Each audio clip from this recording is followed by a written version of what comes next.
Hello and welcome to my digital story assignment, Critical Theory. Introduction, Beliefs and Identity, Observation and Experience with Education, Problem Statement, My Vision for Change, Conclusion and Reflection. I grew up in the Caribbean, where classrooms were filled with color, music, and a deep sense of community. When I migrated to Canada, I carry those memories with me, along with the belief that every child deserves to be feel seen, supported, and valued. But very quickly, I noticed that not every student here experienced school the same way. My digital story about what it means to move from tokenism to true representation, and why equity, inclusion, and mental health are not optional but essential. The first time I walked into a Canadian classroom as an educator, a student looked at me and said, "You look like my auntie."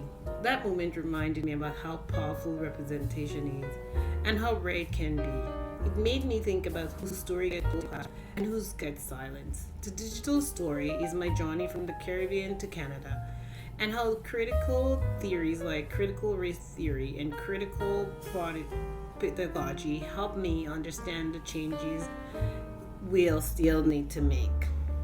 My name is Brenda Thomas, and I'm a Black educator who migrated to Canada from the Caribbean in a small country known as Grenada. Growing up, education was seen as a path to freedom, not just for me, but my entire family. In my culture, teachers were respected as community builders, people who could lift others through knowledge, encouragement, and care. These roots shape who I am as an educator today.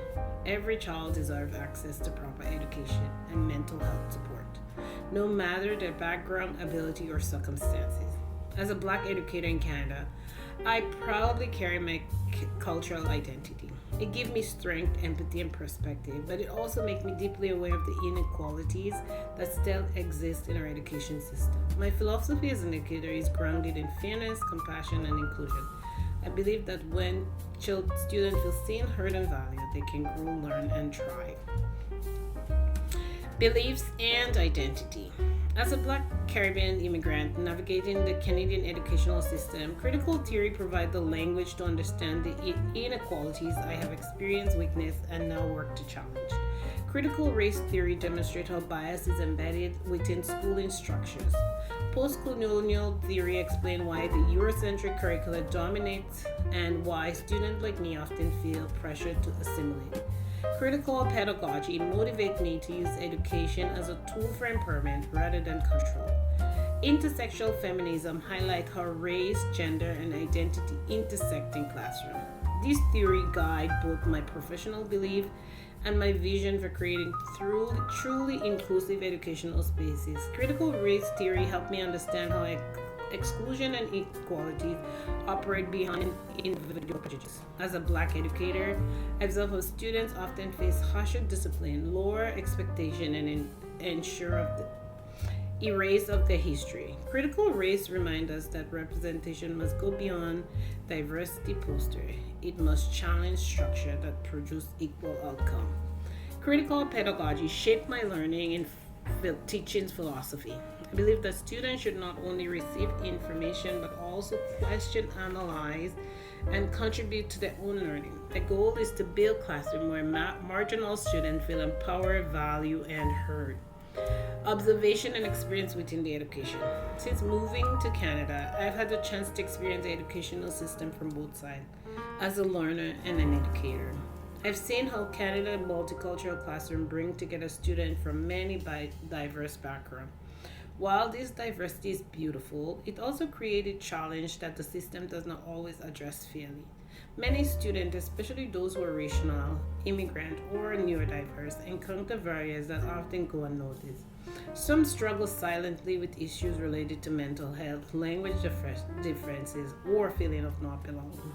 Although teachers work hard, many lack the training or resources needed to fully support student mental and emotional well-being.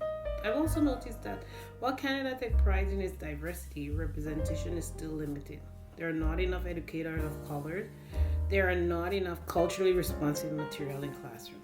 This gap shows how students see themselves and shape their belief about what they can achieve. The problem statement. From a cultural perspective, the Canadian education system still need improvement to achieve through true equity inclusion. Critical race theory help us see the systemic inequalities are not just individual act of bias. Rather, they are built into structures and policies that benefit some students while disadvantage others. For example, students of color are more likely to experience harsh disciplinary action, be placed in low academic tracks, or be misunderstood when expressing distress or frustration. Critical pedagogy, inspired by Paulo Freire, stresses that education should serve as a tool for liberation rather than conformity. However, many student experiences are shaped by Eurocentric curricula and standardized testing that do not accurately reflect the realities. Lastly, the rise in mental health crises among students and youth highlight how our system often put academic achievement above emotional well-being. I believe that if we want a truly inclusive education system, we must rethink what success means. Success should not be judged only by grade, but also by a sense of belonging, well-being, and self-confidence. Inclusion should not mean adding a multicultural day once a year or featuring one diverse author in a book. True representation means integrating multicultural worldview, languages, and history into everyday learning. Tokenism gives the appearance of diversity, but not the substance.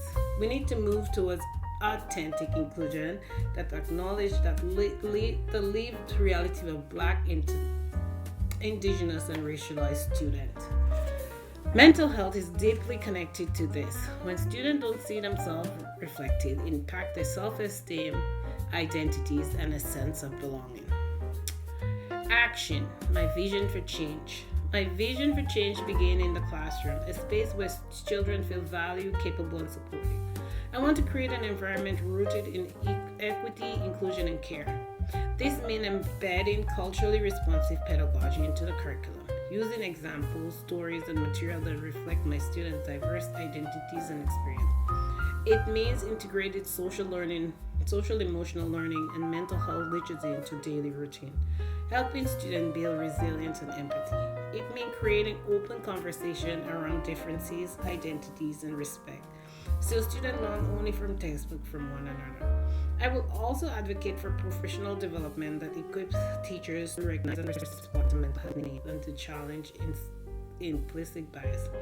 I believe that by empowering educators and supporting students holistically, we can build classrooms that reflect the true spirit of inclusion, where no child is left behind because of who they are, how they learn, or what they face outside of school. Conclusion and reflection. As a Black educator in Canada, I carry with me a deep belief that in the power of education to transform life.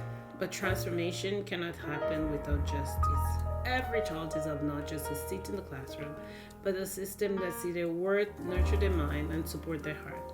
My goal is to be part of the change. One classroom, one student, one story at a child.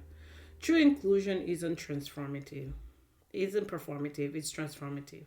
When every student can walk into a classroom and feel, this space is made for me. As an educator, we must unlearn colonial perspective and reimagine education as liberation. Because when all students see themselves in the story of learning, we move from tokenism to true representation. And that's when education becomes the most powerful. Thank you so much and have a lovely day.